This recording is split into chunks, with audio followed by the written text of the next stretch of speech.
first need to open the video that is being streamed live.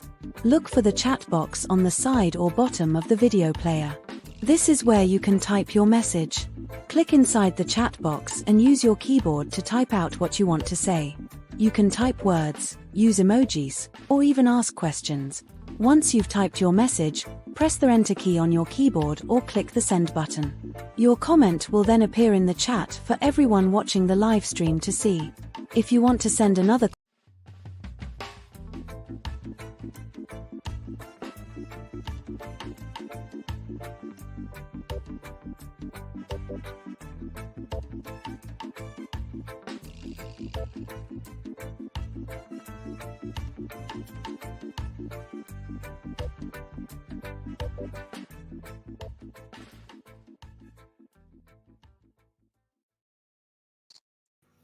to subscribe to the podcast, please share the link by which your family, friends, and colleagues can see the podcast at any time on the Frankly Speaking Jamaica YouTube channel.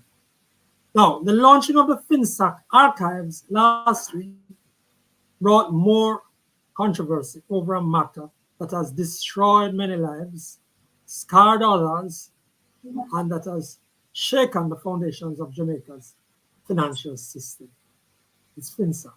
There are many who wanted to see a report from an independent body, and with more than $200 million paid out for the same, and promises of the FINSAC report, there is understandably disappointment and even frustration in some quarters.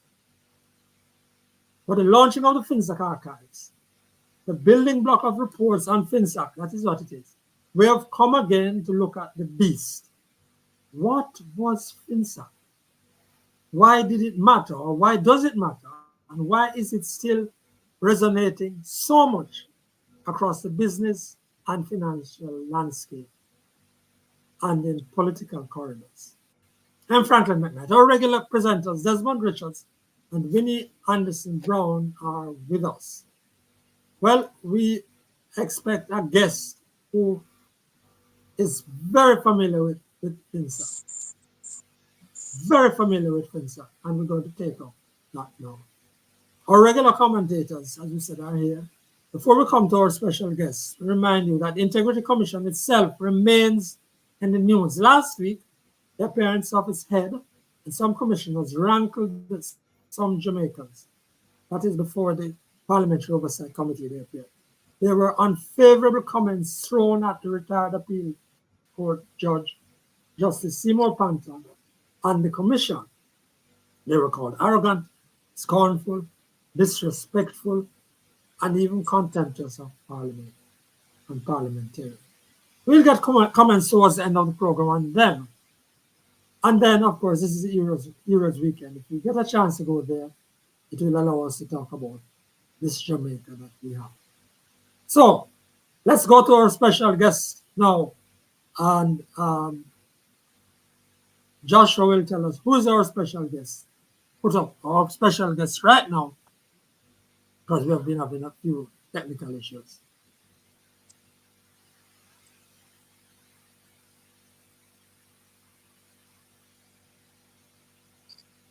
So we're expecting former Finance Minister Dr. Omar Davies.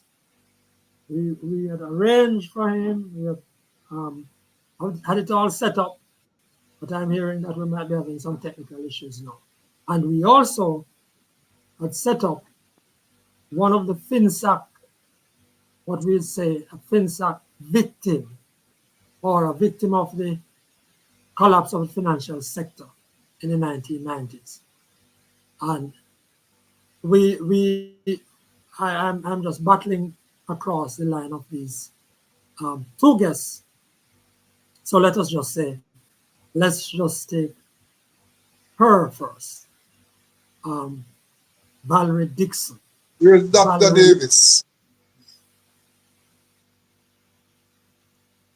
Well, I'm not seeing Dr. Davies yet. Dr. Davies, are you with us, sir?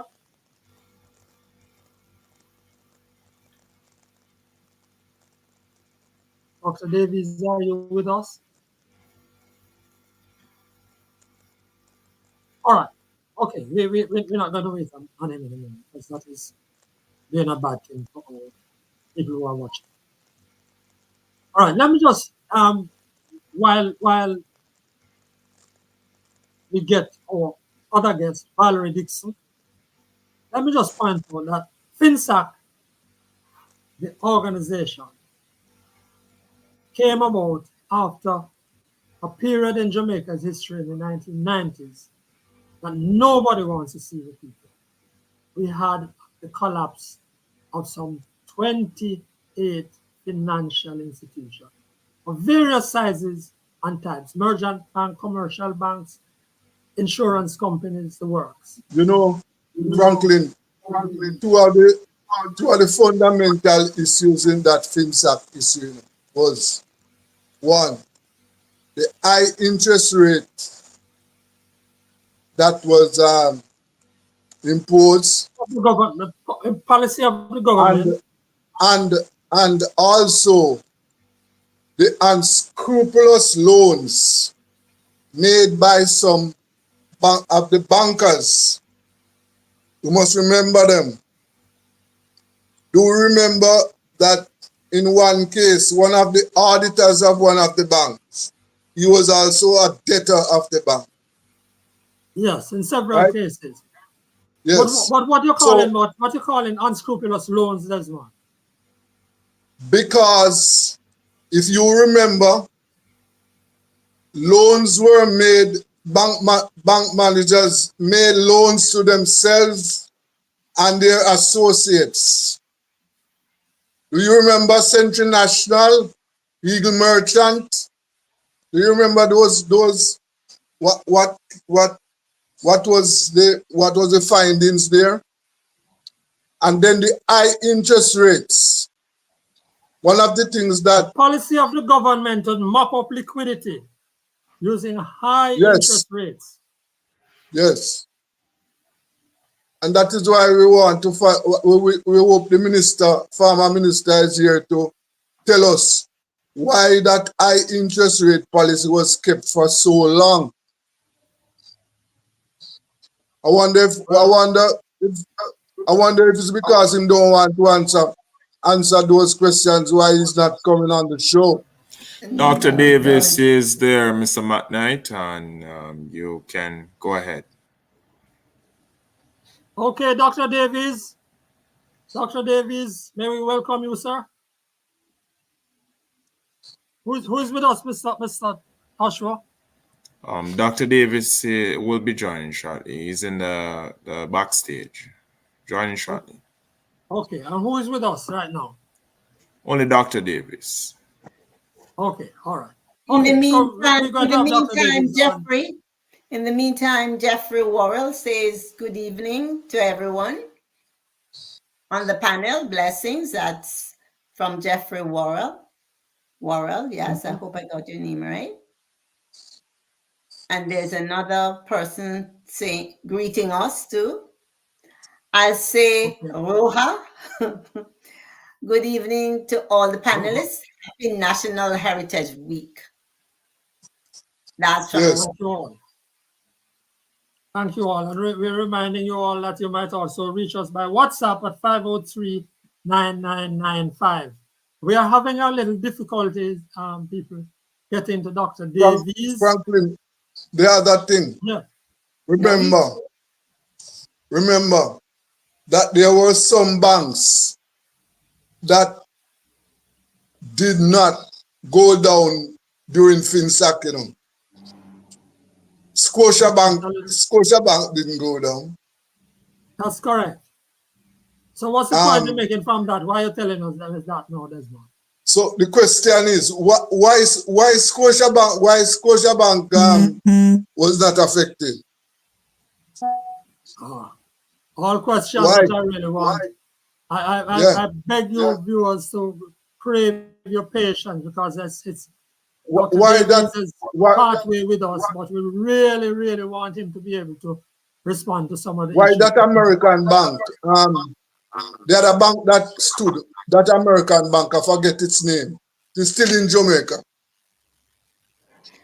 Someone is asking you, I'm sorry, Franklin, someone is asking for the number, the WhatsApp number to be repeated. 503-9995. 503, that's 876-503-9995. Yes, and but we I think we're going to have to move on, Joshua. It's hard, and know that people would appreciate why it's so important for us to have Dr. Davies, but we can't wait forever on it. Time is just. Joshua said he was backstage. Yes, Yeah. Dr. Davis is backstage. There is a little bit of technical difficulties on our side. I'm trying to let him rejoin again, so we will have him. He was in just a while ago, but let me see how best I can work from my end and to have him refresh, and then he probably can join at that time. Okay, that's the voice there of our technical director, Joshua Black from Joshua Black Media Services. He's trying to pull. Yes, but Desmond, you are giving us some context there, but I want to make mention of the fact that this particular collapse of the financial system, or almost collapse of the entire system, but not the entire system, as you have pointed out, led to massive individual losses, business losses. People lost their houses, their houses, cars, property, other property.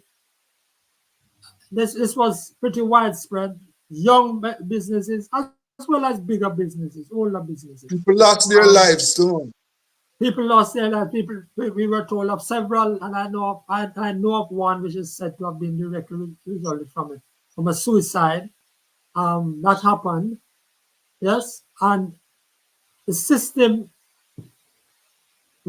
Some of us who lived through that period couldn't believe what we were hearing from day to day about banks and financial institutions folding the people's money.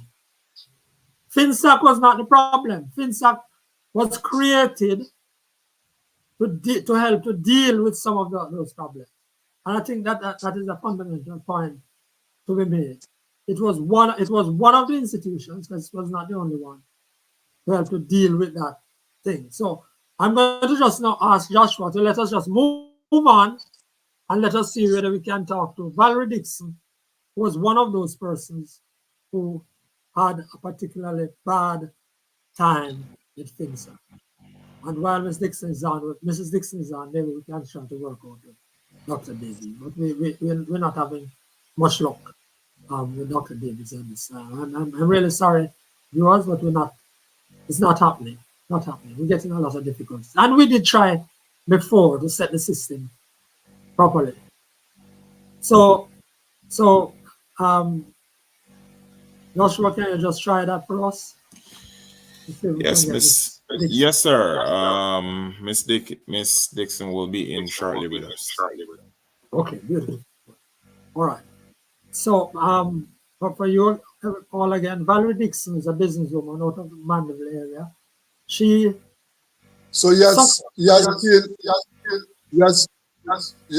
has failed to get the Dr. Davies, right?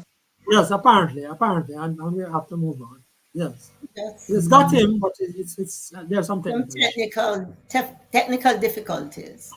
Yeah. Yeah. So Mrs. Dixon has actually written a book, which I've not had a chance to read, but people who have read it says it gives you some good insights into what happened to people through that particular period of our lives. I think that it is widely accepted that Jamaica's financial system is in a one of the questions is what would have happened? What would have happened if that local entrepreneurial class of several thousands, what would have happened if they had survived? The economy would be a different economy this day. Yes, and that question has been asked, Desmond. That question has been asked. The numbers are significant. Up to some people have put the numbers up to 40,000 individuals and businesses were affected. But a whole class of entrepreneurial class was set about to help the country. That those people were destroyed, and that they've never come back. They've gone away. So let us see whether we can talk to Mrs. Dixon about that. But Winnie, I wanted to touch bases with you and to ask you about it. And this is a shift, it's not a sea change, but it's a shift to the Integrity Commission last week. The Integrity Commission members, commissioners appeared before the Oversight Committee of Parliament. And there are some people who don't think it went well, Winnie. And I'd love to get your impression of it. I'm one of those. The little I heard, because I was busy. I am getting an echo. I don't know why. The little that I heard, I'm hearing you.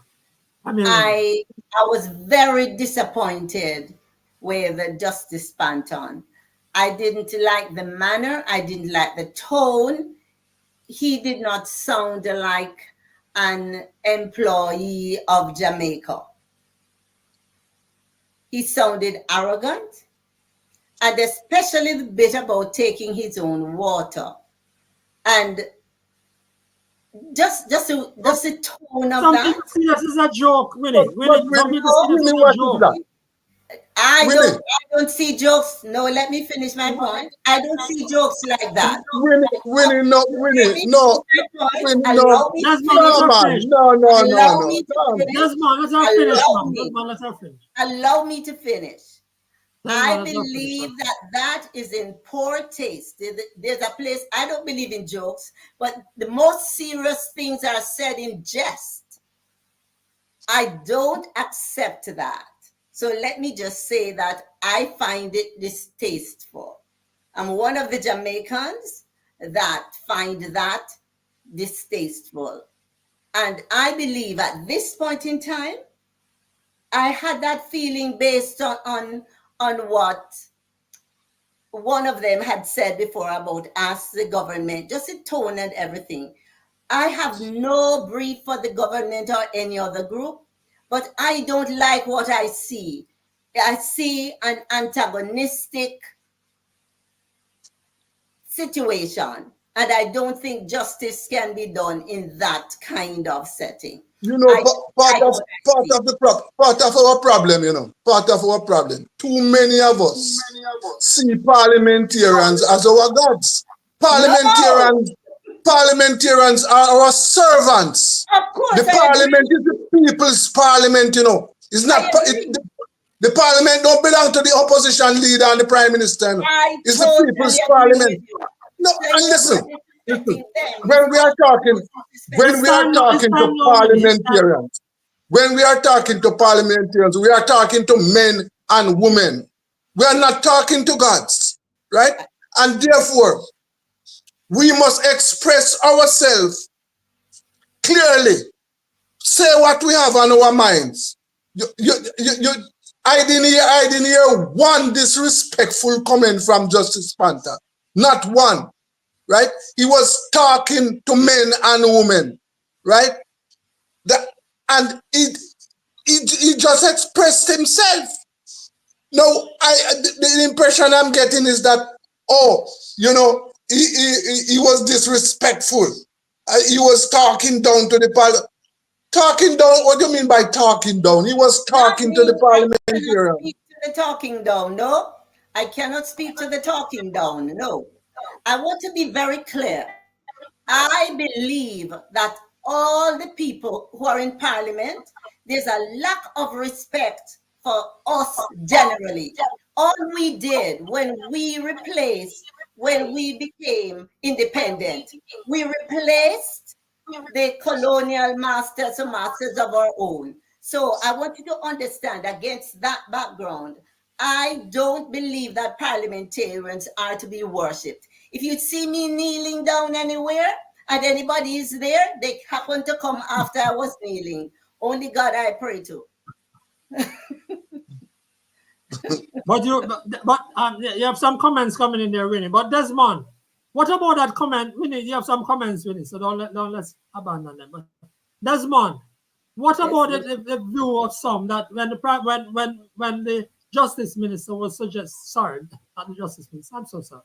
When former retired Justice Panton was suggesting that he's going to have to call up a particular parliamentarian who is a psychiatrist to have an assessment of some of these guys in Parliament. How do you take that? Franklin, yeah, hold on, no. I would have said the same thing. I would have said the same thing. No, here it is. The Integrity Commission is 6 years old. Every year, it submits a report to Parliament. Including in those reports are the audited statements. Now then, how can a parliamentarian get up in the House and ask him that the Integrity Commission must be audited? When they audited, it would appear as if then the Minister of Finance, What that might be one parliamentarian, that was one parliamentarian, the less said about that. That's not necessarily great. Let's take the comment. But Desmond, the point I'm making is that there are all sorts of people listening to the retired justice, and they're saying, "Oh, this man going like say him bigger than Parliament, so." Not Parliament.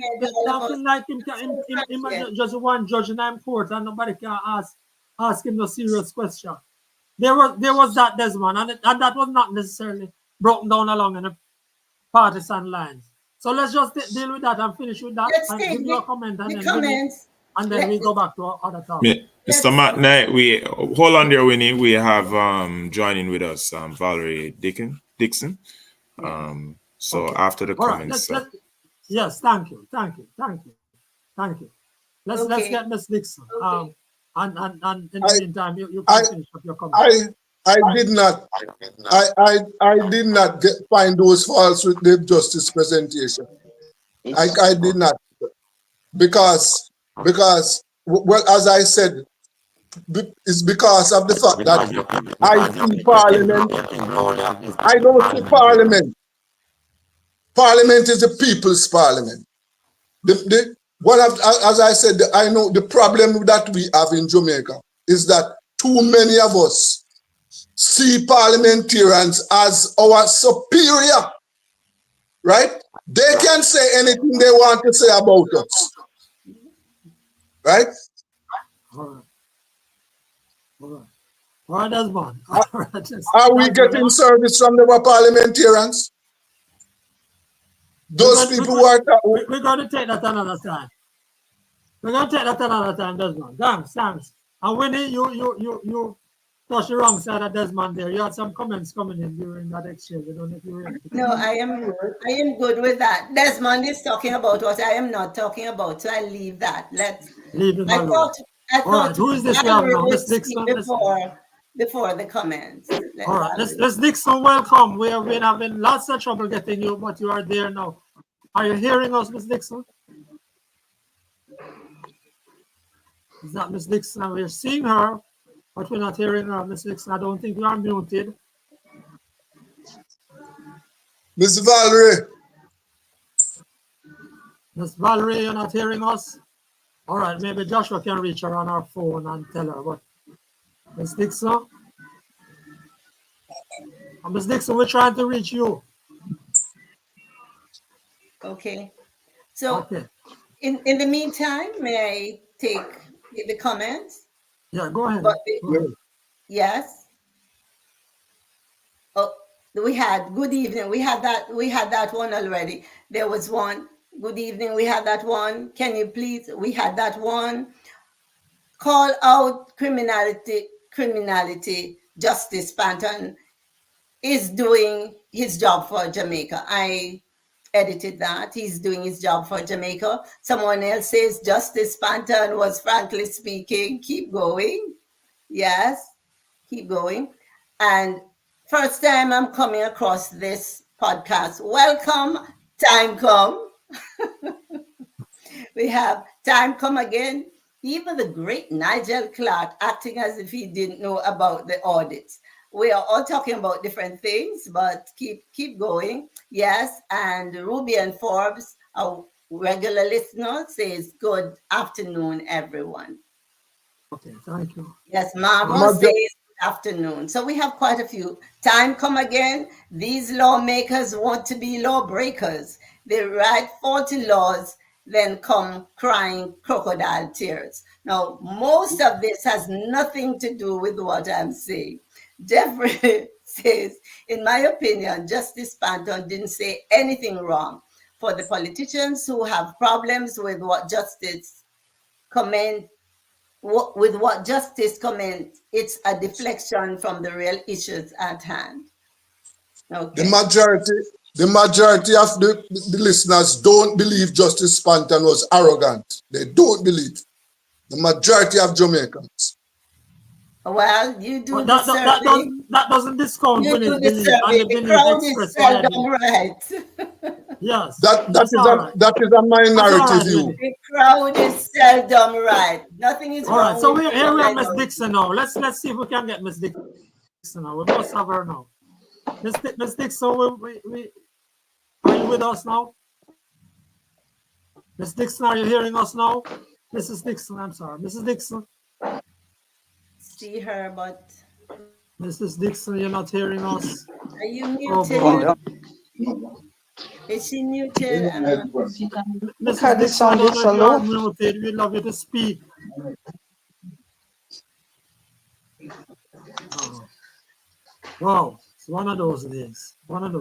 I'm sorry. Yeah. We are plagued by technical difficulties this evening. Yes, what did Jeffrey? Mrs. Dixon, where are you? Oh, she's there now. She's having some challenges. Yes, but you see, what I think we should focus on this program and the majority of Jamaicans, what I think we should focus on. We should focus on protecting the Integrity Commission. We must remember, Desmond, but when you say that, what do you mean? Do you mean that they're not answerable to anybody? Then they must have their own respect for the lawmakers. That we must protect the Integrity Commission at all costs. We must protect the Integrity Commission from politicians and the ruling class who want to subjugate it and to make it into a little tame, toothless bulldog, right? We must remember, the Integrity Commission is answerable to the Parliament, right? And based on the law, it is living up to its responsibility by presenting its annual report of its work to the parliamentarians, right? Now, the parliamentarians, they are the one who legislate the law for the Integrity Commission. But what the parliamentarians want? The parliamentarians want a commission that they can bark on any time. They want a commission that comes on its knees to them. That is what they want. They don't want a commission that is going to look about irregularities. Hello. Try and remember, the Integrity Commission is just 6 years old. Our head, I want a little time in, a little response. Right? The Integrity Commission is just 6 years old. One of the things that we must remember, what used to happen before the Integrity Commission, right? The illicit enrichment, right? I know politicians who when they enter politics, they were 2.5 meals away from poverty. And within 5 years, they became millionaire. I know politicians who millionaire is nothing now again, Desmond, unless you're talking about million in US currency. I want to. There are some like that, Desmond. Desmond, there are some like that. My turn. I have one sentence. Desmond, hello, Winnie. I have one sentence. Mrs. Dixon. I don't know why we're having so much problem. Just one sentence I have. I am about protecting the integrity of the Integrity Commission. That's all I'm about. Protecting the integrity of the Integrity Commission. That's what I'm about. It's important to have an Integrity Commission. But this adversarial thing that has been going on, Why it didn't there doesn't exception overwhelm. for? The adversarial relationship that you are talking All right, about Desmond. Sorry, started Desmond, at before I God's make that house. comment, Desmond, just before I make that comment, let's make a little try here again. Can we Yes, hear Mrs. Dixon. Mrs. Dixon. Yes, sir. I'm trying my best to get on, but the You're on, reception is poor, Mrs. the Dixon. sound is poor. I have my You are- headphones on, but I don't know what is really happening. But I'm trying my so you're not best. hearing me. You're not hearing me well. You're not hearing me Are well. you here? Are you? I'm I'm hearing hearing you. Are you hearing me? Yes, very well. Okay, so you well, just go ahead. I'm now hearing you a little better. You go But ahead. there You is just a go ahead little and tell us jiggling about. going on with the sound. Don't worry about that. You just go ahead What and would you like me speak. to tell you Speaking about? to us now. I want you to tell us about Okay. what Well, FINSAC has made. Yeah, you just go ahead. We give you 5 minutes. Just go ahead. Okay. I have so much information that I have to Yeah, be but just go very, ahead. very careful what I pick and choose. But I would Okay. like us to just briefly look at 3 areas. 1, the Texas connection with FINSAC. 2, the betraying of Central National Bank. And the third one is what really caused the domino effect when the Central National Bank was destroyed and how it came to be destroyed, why, and all of that. Now, I just want to point out here that I Mrs. know Dixon, that Mrs. this. Dixon, Yes, sir. Yes, just sir. before you go down that road there, I just love you to start that there are lots of people who don't have a clue about what was happening in the period. I just love you to talk about what your understanding is of what happened overall to the banking system, to the financial system. If you start from there, then you can go down those roads and you're going to only have 5 minutes. Okay. All right. Please. Yes, please. Most people, especially our entrepreneurs and business people, know that it is the rare person who is able to capitalize or finance their businesses from out of their pockets. Very few people can do that. And those who can do that are usually the ones who have no dealings with banks for whatever the reason. And most times those reasons are because of illicit activities. But if you're a bona fide business person, entrepreneur, then you're going to use other people's money to get your business going. And so you're going to use the services of banks or insurance companies or other financial institutions. One of the first things that these institutions will ask you for is a business plan. And in that business plan, you usually give them and objectives are and how much money you are asking of them to lend you to get your business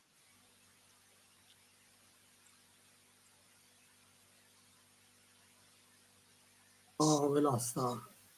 We lost her. We lost her. Oh, she was setting it out exactly beautifully as to why people went into went to banks and so on to get money to borrow and what borrowing meant and how the system came to collapse. She was setting out that beautifully, pointing out that most people who are going into business, certainly middle-level people and small businesses, need to borrow money, and they went to borrow. She was coming around to her own circumstances. We have so many issues today, technical issues, that it's very difficult. And viewers, listeners, we we want to tell you we did work on some of this I before. wish, I wish we can get her back because I I wish we can get her back because I want her to tell us how was CNB destroyed. Yes. But you see, Desmond, I wanted us to also establish that context before because a lot of people didn't understand some of those things. And what we're going to basically have to ask people to do though is to check a little context before our next podcast. Check a little context before our next podcast, please. Because we're not going to be able to, there's no way we can go through to give all the details of that particular period. But Mrs. Dixon and her husband cooperated in this book, Too Black to Succeed. Too Black to Succeed. It's there, it's out there, you can read it. There have been reviews of it, and it gives you a context. Even just listening to the headline, you get a sense, the book title, you get a sense of where that might be going. But we are sorry that we were not able to get her, and I'm not going to the internet system in Jamaica. We have to try again and get back Omar, because one of the things that I would like to hear him explain is the high interest rates policy. Yep. Because that was a killer. Yes. And we have to go from the relative to point out to people that interest rates, people borrowed money, and the interest rates moved to 87%, 120%. I know somebody who had interest rates of 120% to pay people. I know somebody who borrowed $800,000 in Jamaica. That was quite a bit of money. I think it's comparable to about 3 times that now anyway. Borrowed $800,000 and they ended up paying 5.1 and they still hadn't finished paying the bank. That's the type of thing we're talking about. It's nightmarish. It's almost unbelievable. And that's why we really wanted, but some of our difficulties here is that we really wanted to go to the top. The man who was responsible partly for government policy at the time, Dr. Omar Davies, who was finance minister, and we spoke with him, very willing to come on today. He was traveling, but we were hoping we could have got it set up somewhere else. And we also wanted one thing we can say, Franklin, that the number of local entrepreneurs who were destroyed, that is something that really, I think that is a big negative for Jamaica. Because here we had a situation where local entrepreneurs, black people, yes, black people started to launch their own businesses, right? Yeah. And they were destroyed. And we know that Jamaica's business sector is not controlled by black people, right? It's mostly white people, Chinese and Syrians. Well, in the case, am I on? Yes, I lost you there. In the case of Central, you have 2 minutes to speak. Yes, go ahead. Okay, in the case of Central National, it was owned by Don Crawford, a man who worked himself up from the bottom of the rung of the hierarchy in the bank to the point where he actually owned the bank and his group of companies. I'll point out here quickly that the government made it a policy for banks and insurance companies to help the tourism industry by asking them to step away from their core business and finance the building of many hotel rooms because they saw that they wanted a boom in the tourist industry. So on the invitation of the then government, Central National Bank and other insurance companies went and built all those rooms that we're now boasting about of having many rooms for tourists. But to go on, Don Crawford, one of his main projects was to fuse or join two large hotels in Ocho the Jamaica Grand and the Renaissance, if my memory serves me correctly. Renaissance Jamaica Grand, and I think Sheraton. And just telling Yes, people no, that is not what is Sheraton. Moon. Not Anyway, Sheraton. It was changed by that time. But Renaissance and Jamaica Grand. Moon Palace. Yes. It's now called Yes, Moon Palace because Moon Palace. No. they have been Called Moon joined, Palace. and the ambition of Don Crawford was to have the largest business conference hotel in this region in the Caribbean. So he needed foreign exchange because to convert and refurbish and retrofit those two hotels as one, he needed to buy foreign goods and foreign stuff to make the place look really grand. So Valerie the Dixon, American embassy. Valerie, you have it perfect. But look here, because we have had all of these difficulties, our program is at an end. We're going to set it up again, God willing. You mean after next Sunday at the same time? No, we're going to set it up and have you and make sure you're at a better location in terms of. I have set a foundation for people to set a foundation, what and caused Don Crawford and the insurance companies to enter into the tourist industry, which was not their core business, and what happened as a result that caused us to be in this FINSAC tragedy. Yes, thank you. You have started to set the background, but we know that you have a whole heap more to say and to guide us on this, and we appreciate it very much. We thank you very much, and we have suggested to our viewers that they must go and check on your book to be able to come back next week. Yes, I would like them to check. Yes, Too Black to Succeed, the FINSAC experience. Beautiful. All right. Thank you very much for inviting me on. Yes, and we are sorry about the technicals, but we're going to get it together for next week, God willing. And thank you very much. Thanks okay, no, you will fix it for next week.